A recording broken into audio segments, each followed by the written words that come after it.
Hey everybody. It's been a little while since I made a video, so picked up this new Jeep a couple weeks ago and thought I'd do a little walk around and introduce the new Jeep that I picked up. All right, here's the new Jeep. It's a 2006 Jeep Unlimited LJ. It's only got 67,000 miles on it, so pretty low mileage unit. Just give you a quick walk around and then I'll give you a little bit of the history on it too. So I've actually known this Jeep for, 10, maybe 15 years, I guess. Buddy up in Pennsylvania that was in the Jeep up with us up there bought it. He bought it as a theft recovery vehicle. It was completely bought in stock, and then he's built it over the years to what you see now, and I haven't changed anything since I picked it up off of him a few weeks ago.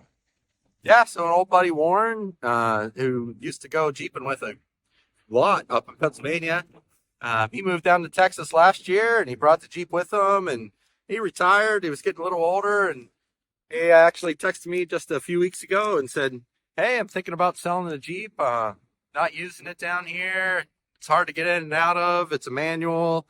He's getting tired of pushing the clutch in, and he was looking for something a little softer, a little cushier to ride around and go play off-road in."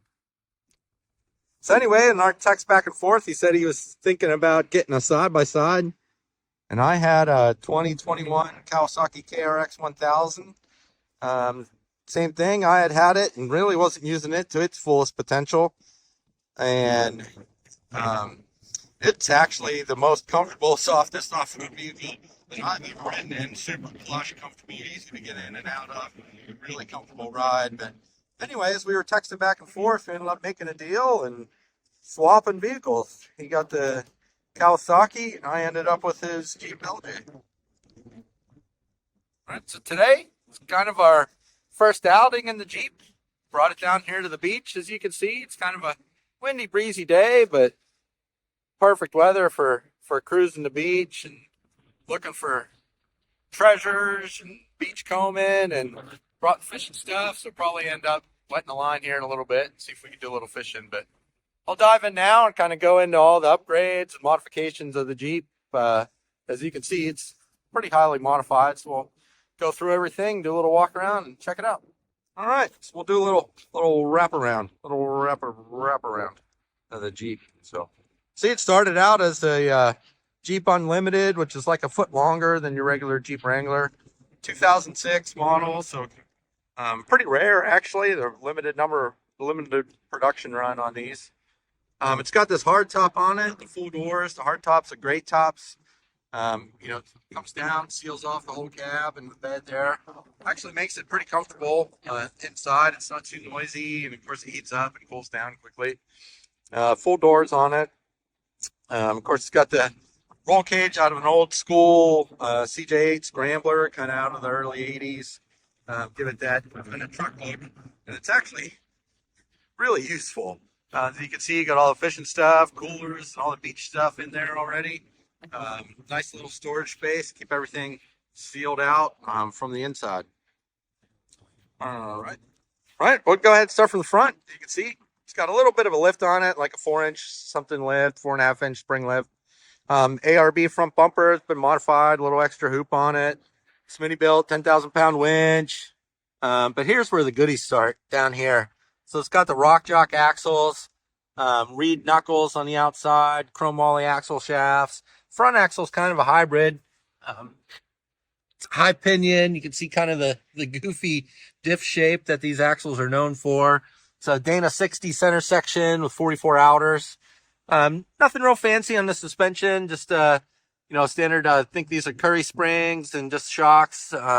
Regular short arm lift on it. No long arms or anything fancy like that. It does have PSC steering box, skid plate on it.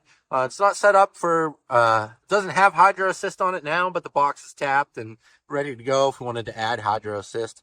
Curry correct link steering on it, so good heavy duty steering components all ready to go. Lots of lights on it, bumper, windshield pods, all that kind of stuff.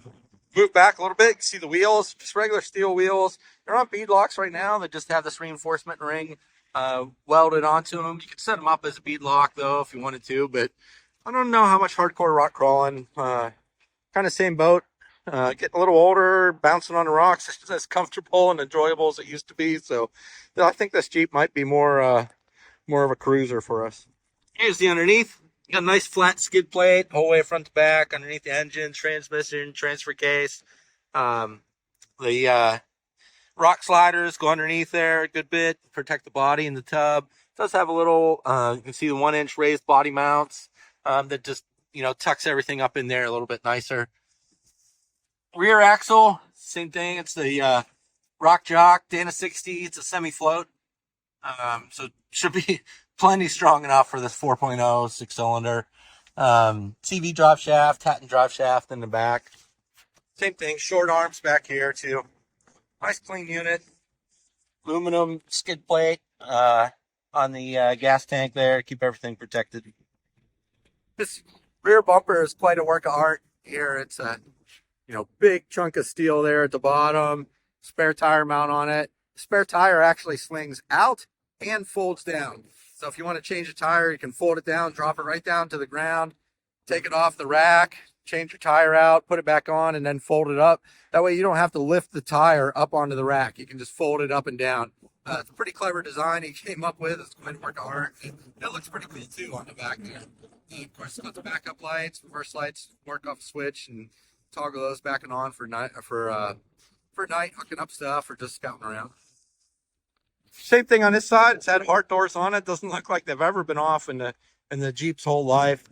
Still got the nuts on there. Still got the paint on the threads. I don't think these doors have ever actually been off this Jeep. Thinking about it this summer, but I know that being a 2006, it's going to be quite a task probably to get those doors off. Inside of the Jeep is fairly stock, although it's got PRPs in it. Got nice PRP suspension seats. No harnesses in there, still using the stock seat belts, but it looks like there's room to sneak a harness bar back there behind the seats if we wanted to. Like I said, it's a 6-speed manual. It took a little while to get used to that as we're cruising around. Pretty stock inside. It's got a CB and a GMRS radio. So that's kind of neat. You can talk back and forth to the vehicles. He's done a lot of work putting sound deadening material and carpet and everything. Probably going to finish it off and put carpet up on the